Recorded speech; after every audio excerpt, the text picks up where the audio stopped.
What's up, guys? Welcome to episode 73 of the Chewing Grounds podcast. This is your boy Loon here, and today we're gonna be talking about a lot of fun things. And also, yes, this is a new setting. This is my bedroom. I decided to be lazy as fuck and not bring any of my equipment outside my room and just film it where I'm gonna edit anyways, right? Make it easy, and also there's a screen here, makes it easy. A couple things we're gonna be talking about today. We're gonna be talking about the fact that your boy has made it on his first magazine article, which is insane. It's an O. Henry magazine. I'm going to talk to you guys about that. We're also going to do like a read along and a full reaction because I haven't had time to actually sit and react because I was kind of saving it for this podcast. Also, we're going to be talking about a couple sports things, mainly the World Cup, and Liver King being a big fat little liar he is. Please don't beat me up, Liver King. He could definitely eat me. I know he eats a lot of raw meats. I got a lot of raw meat, you know what I'm saying? No, we're also going to react to Lamborghini's commercial that's like apparently super cringy. I watched it on Moist Critical's YouTube channel, and I was just like, oh, I got to put this in this podcast. And yes, this is another quick solo one. For the people who actually listen to these, you guys are the best because this is just like literally bullshit content that I'm just coming up with in like current events. But yeah, other than that, yeah, honestly, let's get into it. Oh, yeah, I want to talk about my sister's documentary, too, at some point. And we'll react to the trailer of that. But, yeah, let me pull up the Safari.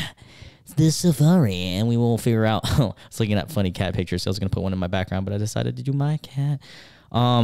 First thing, let's talk about the biggest thing going on right now. If you guys didn't know who this guy is, this big, saucy, juicy little man right here, he just looks like an interesting cat.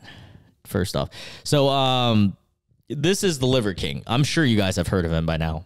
Liver King is a dude, influencer, I would say, or a businessman influencer that's gotten like a bunch of notoriety of recently from going on podcasts and being mentioned in the podcast space, but beyond that, also in like just YouTube space and different social media.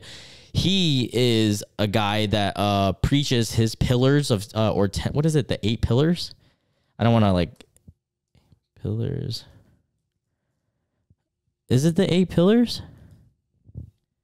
Ancestral tenets. That's what it is. How many is there? So he preaches this ancestral tenet. There's 1, 2, 3, 4. Oh, there's 9. Sleep, eat, move, shield, connect, cold, sun, fight, bond. Which I'm sure is like, you know, legit. I'm sure there's some cool stuff in there, but the main controversy going on with him is this dude right here, this big ass, saucy ass Aquaman looking motherfucker, is claiming that he is natural. There ain't no fucking way this motherfucker's natural. No fucking way. Yeah. This dude is about as natural as well, I'm not gonna say Mike O'Hearn because Mike O'Hearn's definitely natural. No, he's as just about as natural. I'm trying to think of something. Can't think of anything. Your boy is not in the right headspace right now. What's not natural? I mean, fucking like anything we eat, gluten, bread, pasta. Yeah, he's not. It's about as natural as Barilla pasta. Please don't sue me, Barilla. No, but this dude is claiming he's natural. There's no fucking way. You can already tell his abs just sitting and standing is just absolutely absurd. This is him sitting down, and he's got some like bricky abs. I don't even know if you guys can see that. But anyway, so he's been in the like limelight of things because information released by his coach, I believe, pretty much saying that he is on a bunch of steroids, which isn't a shock for people like me, but there are a lot of naive motherfuckers out there.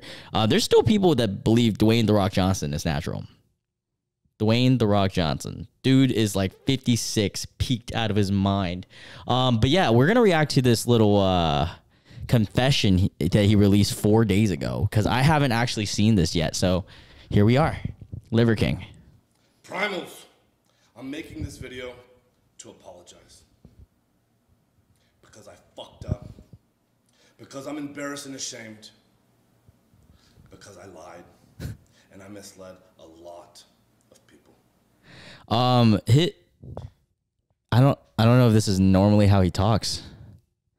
I'm not gonna roast how he talks. I'm just gonna leave it at that.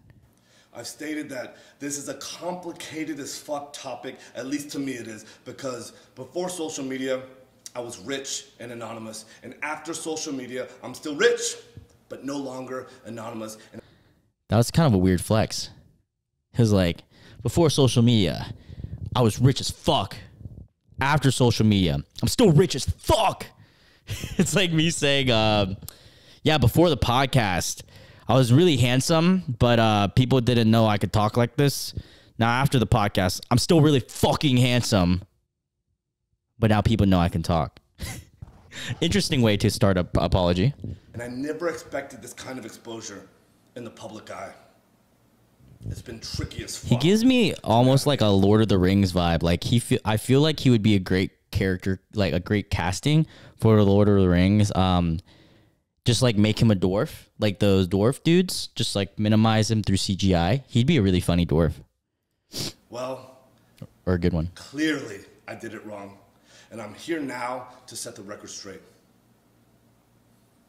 How much do you guys think this chair is worth in the back? I don't know if you guys can see this, but this chair is fucking massive. Let me also delete these, get these out the way. This chair is about the size of the Iron Throne. What do you guys say? This thing is fucking huge, yo. Yes, I've done steroids. And yes, I am on steroids. No shit. Monitored and managed by a trained hormone clinician. Liver King, the public figure, was an experiment to spread the message, to bring awareness to the 4,000 people a day who kill themselves, the 80,000 people a day that try to kill themselves. Our people are hurting at record rates with depression, autoimmune, anxiety, infertility, low ambition. Okay, I see where I see the whole point of this apology.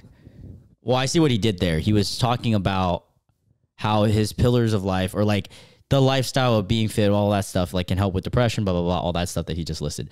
Although that's true, and I'm definitely sure that he has impacted many people positively. But the thing that bothers me about people like this is they are giving false hope and false expectations for a lot of people. Like, I remember when I first got into fitness, man, I was watching, Christian Guzman, a couple of the classic guys who at that time were probably natural, and I don't know if they are now, but, a lot of those people, because that's the type of body I wanted. It's just like a natural, like, pretty boy body. But if you want to be yoked like this dude, and he's claiming natty fucking ice, you know what I'm saying? Psh, I got something to tell you, buddy. This is Bud Light. This ain't no natural light, baby. No, but it's just false for especially kids, dude. Like 16, 15-year-olds that are just juicing up right now, like on SARMs and shit. I know there's so many kids that were in my gym that were probably on some juicy juice, you know what I'm saying? Honestly, don't even want to sit through this whole thing because I feel like I already know. I've watched some analysis videos on it, not the full thing, but hold up, let's just skip through here. Driving to an unproductive conversation. And I had convinced myself that this would be the wrong message to send to the 15-year-old boys. Oh, he talks about the 15-year-old boys. So I continually dismissed it, and I dug myself into a bigger and deeper hole. Oh, so he does address the fact that he kept lying, but I did hear of recently, like, there's more news that came out from his coach saying that he lied a little bit, even within this confession video, and wanted his coach to lie too. In the normal range. Whoa, hold up. That I've tried pharmaceutical grade growth hormone, and I finally found success in managing therapeutic levels in the normal range. Yes. There's no way he's in the normal range. That's impossible. All right, I'm done with this. I feel like he's still kind of lying, to be honest. But yeah, long story short, if you're a liar to the public, you're a little bitch. Please don't beat me up. I know you can eat me, but you are still a bitch. It doesn't matter if you eat me. You're still a little bitch. All right, next thing is, dude, this commercial is so fucking funny, guys. I know a lot of you guys probably haven't seen this yet, but this shit is hilarious. It's a Lamborghini. So first off, Lamborghini released a commercial, and this shit got flamed on Twitter. Let's watch this together.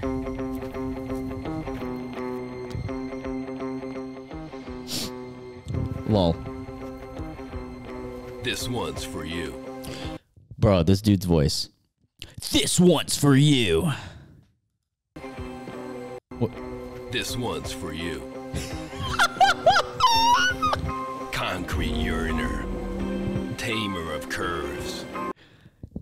Tamer of Curves. Tamer of Curves. Is that... I feel like that's like a RuneScape username. I'm the Tamer of Curves. Tamer _ curves. Master of speed. Wear your finest suit. Dirt is made for it. Let the show off begin. On this new concrete. Spray paint powder on tires. Spray paint powder on tires. Who the fuck wrote this? Spray paint powder on tires. That's pretty deep, honestly. I think what he's alluding to is the spraying of paint is like the spraying of semen on tires, because I jack off on tires sometimes. So like it becomes powder over time. Amen. That thrive on the rim. Dust is gold. This guy looks like a douche. Dirt's for the bold. Wait, did you guys hear that? Wait, let's play that one more time. Dirt's for the bold.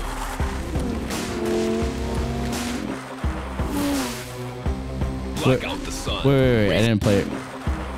The bold. Dust is gold. Dust is gold. Dirt's for the bold. Dirt's for the bold. Dust is gold. Dirt is for the bold. What the fuck does that even mean? And who are you targeting with this commercial? I feel like this commercial could go, like, this audio could play over an RC, like, you know, there's like RC vehicle commercials. So let's watch this all the way through, and I'm gonna actually like play it through, but just with an RC, like those like toy car commercials. This is so cringe. Block out the sun, raising red clouds on that dry ground. Make gravel rain down. Adrenaline and fun collide. Spraying grains of dust aside. Bro, he is spitting straight bars. BARS. Bars. No prison. Bars. It's no filth. It's no This filth. is design. Son, Any me go. amount of grime is fine. But The more you get dirty, the more you'll shine. I feel like a kid came up with the script of this. Dust is gold, dirt's for the bold. There it is again. Dust is gold. Dirt is for the bold.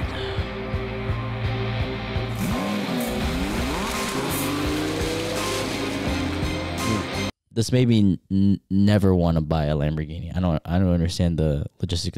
Okay, I'm gonna do a new Lamborghini. I'm gonna just freestyle it, okay? Because this guy was obviously freestyle. Okay, you guys ready for this? I'm gonna play it under like a really low sound, so there's still that music. Yeah, here we go. Here we go. Dreamers dream of a world with hot girls and little cars. Little cars, they go hard. And I spit bars in Mars. This shit is so fucking cringy. Spray paint powder on tires. I gotta reuse that line. That shit's too fire. And for the hour, I will spray on your shower. Yeah, snowboard on dirt. Dirt is gold. And cloud, bold penises and rocks. Yeah, if you drive a Lambo, you are cool. No need to go to school. Pee pee poo poo. No filth. This is design. Dude, yeah, so pretty much this shit is fucking cringe balls. I don't know who Lamborghini's marketing team is, but go ahead and fire them. All right, this next one. Oh, World Cup, guys. If you guys don't know what's going on in the World Cup, yeah, dude, France beat Poland. No surprise there. But they're going to be playing, are they playing Croatia? No, they're going to play England, dude. England beat Senegal 3-0. I hope England gets smacked. I hate France too, but ugh. But yeah, well, my main thing about the World Cup that I even want to talk about is shout out to all the little Asian yellow motherfuckers. We made it to the round of 16 and we didn't make it any further, but you know what? Not a lot of people had us even in the round of 16. So shout out to my fellow brethren from another motherins, or the same mother. We probably are all related somehow. Yeah, just honestly just wanted to point on that. I definitely still think Argentina's going to win it all, or Brazil. Tomorrow's game, when this podcast release, Morocco and Spain would have played. Spain's definitely going to win that. If Morocco wins, though, that'd be fucking cool. Big shocker there. And then Portugal and Switzerland will be playing when this probably released. I got Portugal, but I could actually see that swinging either way because Portugal is not super, super, super strong. All right. One last thing before we talk about my magazine. So if you guys didn't know, my sister, Tao Do. Oh, shit. I'm still rhyming, guys. If you didn't know, my sister, Tao Do, has a documentary coming out on 10/23. No, that doesn't make sense. My sister has a documentary being made after. It's a college film that is also going to be released in like small film festivals and stuff. But I'm really excited to kind of see how things go. We're going to watch this trailer. I think this is the trailer. I'm going to try not to cringe, guys. In refugee camp, they are not allowed to take pictures, but he's and his friends sneak and take this picture. Talking about my dad. To send it to me. Đố ai ly, cha là ai? Đừng buồn nha, Sương. I feel like an asshole. My sister crying kills me. Anh sẽ gửi hình nghiêng về cho em. Này gửi hình này xem. Yeah, the filming of this is really good, though. Nhớ nha.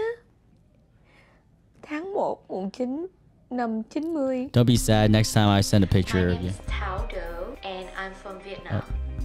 I want to tell you that you can do it if you keep practice and you saying. Hey, Michelle. I want to do this. I'm going to do it. I come from nothing. Me, my parents come to America with probably $100 or $200 in our pocket. We start out. That's true. Zero, okay, and now we have something. Hey. Can do it. That was me. Beauty is for everybody.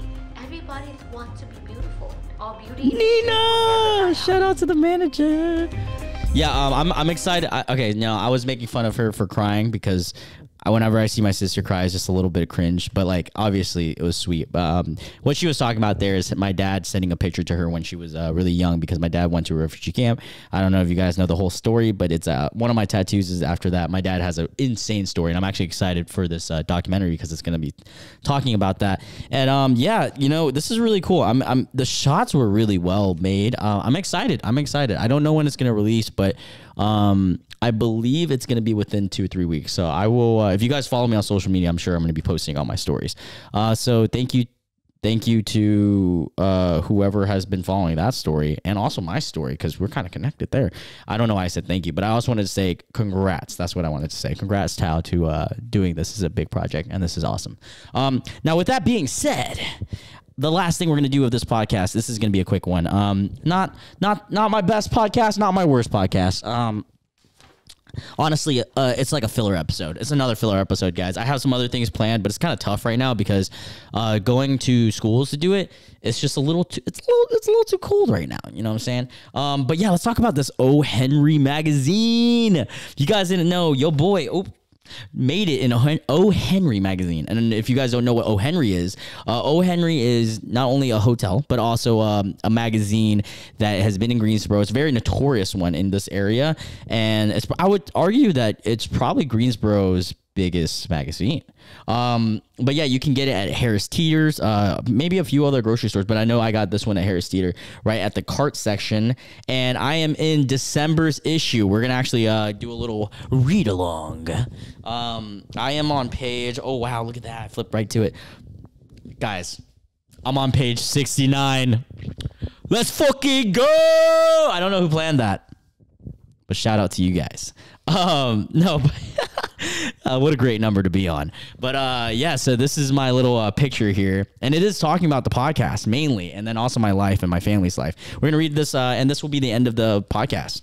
So here we go. Socially skilled. profile of an upcoming Greensboro influencer. And this is by Maria Johnson. Again, shout out to Maria Johnson, John Gessner, and Cassie Bustamante. You guys are all the reasons how this even happened. And if you guys want to know the story, like, so Cassie reached out to me. Me and Cassie are friends. She's been on the podcast before, and she reached out to me saying, "Hey, like, I think your story would be great to be on O. Henry." And I was like, "Shoot, yeah, let's go for it. Why not?" I've never had an article written after myself. And then the next thing you know, Maria Johnson's contacting me as a journalist, and she sat in one of the podcasts, the one with Griffin. And if you guys watch that podcast, I believe it's called like Guns, Colts, and How to Lose Weight. You can see us kind of like looking to the side. I think we did talk to her at one point in the podcast.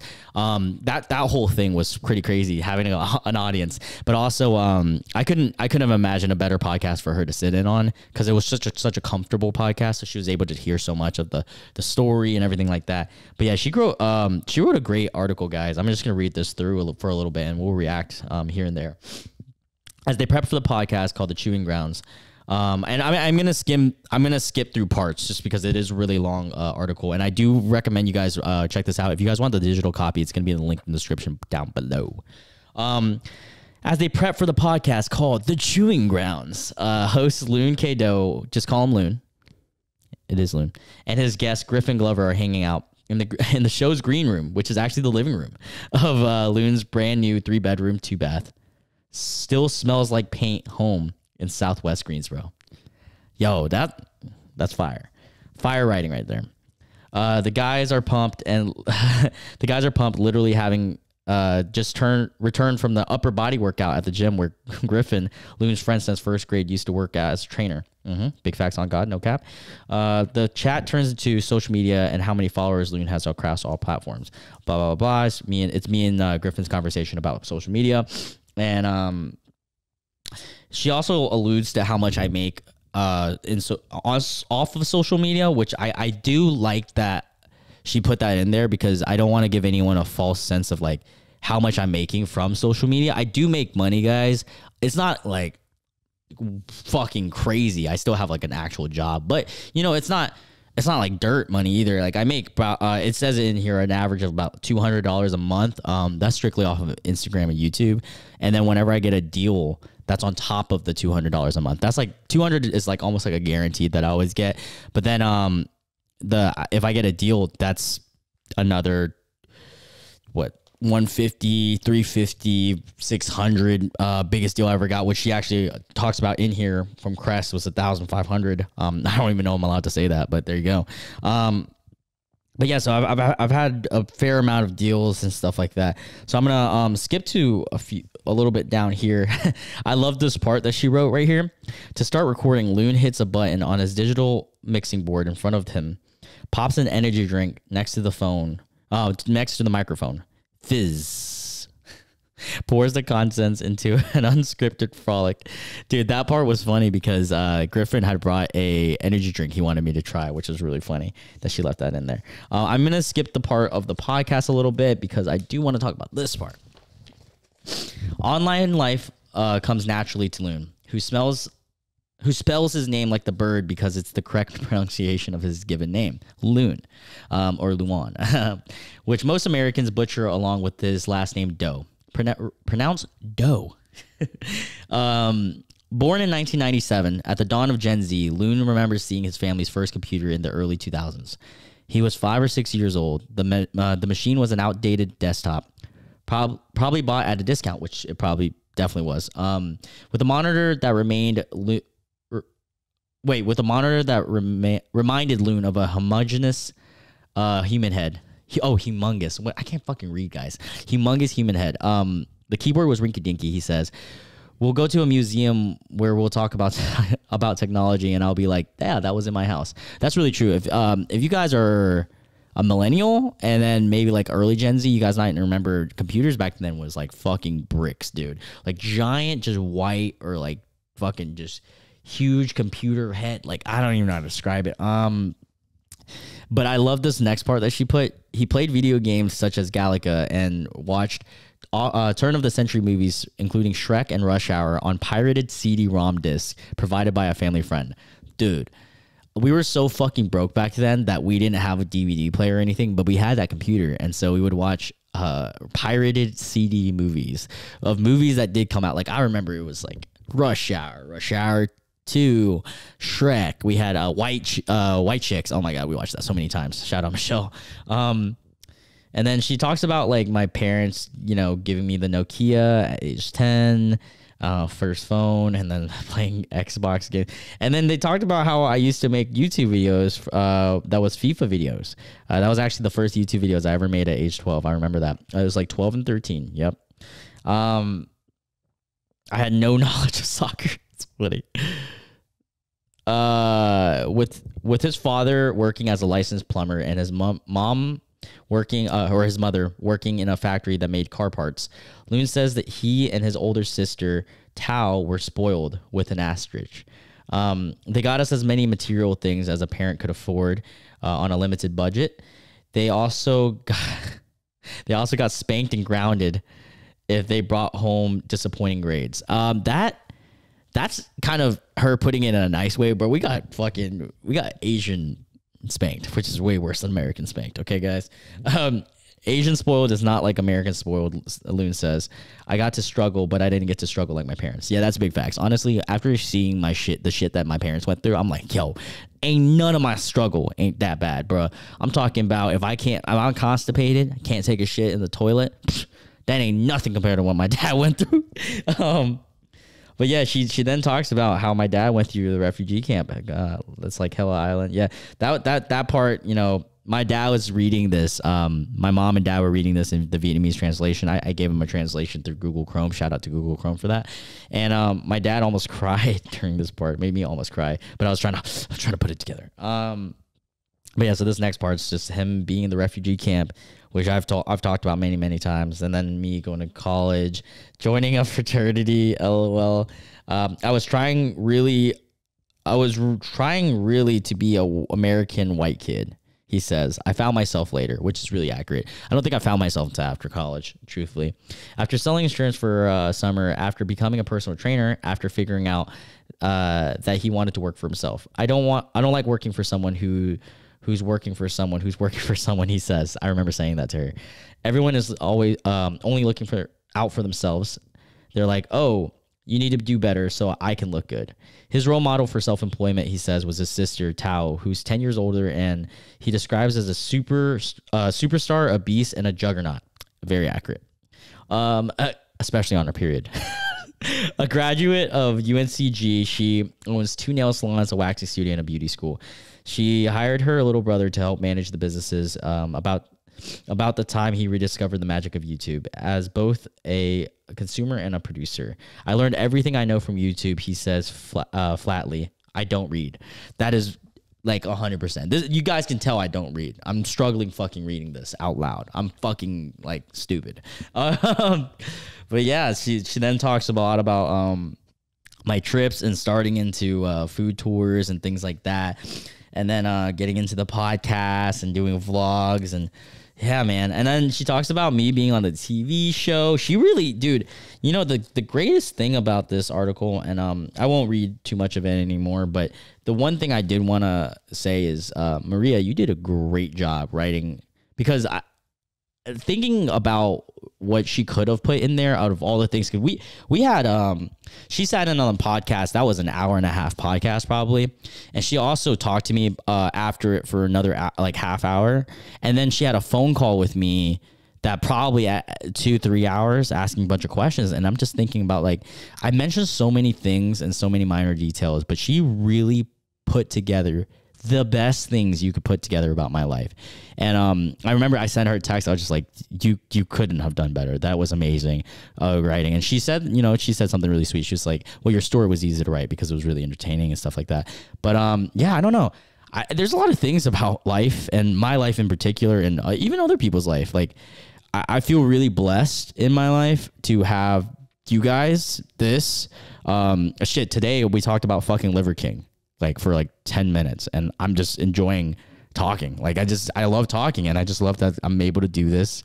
Even for a hobby, I'm able to make a little bit off of it. And then I'm blessed to have my sister who does like so much of the workload for the fam bam, and then my parents sacrifice so much, and then I have opportunities because of all of this and because of you guys that I get to be in our magazines. I get to be on a TV show. I get to fucking do just like crazy things, and sometimes I don't even sit and think about how many crazy things I've had opportunities of doing.